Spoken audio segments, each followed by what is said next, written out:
এই বড় গিফটটা খুলছি, এটা তুন আর বাবান দিয়েছে। হ্যাঁ, এই বড় গিফটটা খুলছি, এর মধ্যে কি আছে দেখি একটু। প্রসঙ্গিত নেই, নাইট ডিউটি, আমি ছুটি নিতে বারণ করেছি, অফিসে খুব কাজের চাপ।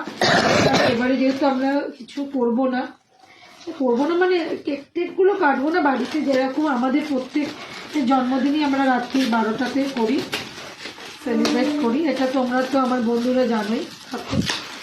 শুধু মিসিং হচ্ছে মা ওখানে চেয়ারে বসে থাকে, প্রত্যেকবার বসে বসে দেখে, আজও হয়তো বসেই দেখছে যে আমাকে সবাই কিরকম গিফট দিয়েছে।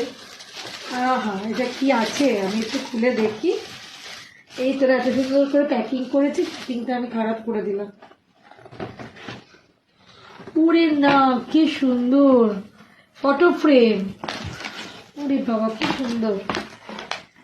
দেখি বার করি। এই দেখো ফটো ফ্রেম, বাহ সুন্দর তো ফটো ফ্রেমটা। এটাকে স্ট্যান্ড করার জায়গা আছে? হ্যাঁ আছে, এখানে আছে হয়তো স্ট্যান্ড করার জায়গা। এই দেখো ফটো ফ্রেম, ও এরমই তো থাকবে। সুন্দর হয়েছে। আমাদের ফটো ফ্রেমটার সামনেই গোলাপটা রাখলাম। এই গিফটটা খুব সুন্দর হয়েছে, দুজনে দিয়েছে, তুন আর বাবার। আমার ফটো ফ্রেমটার সামনে, আমার জন্মদিন এবছর, তোমরা আমাকে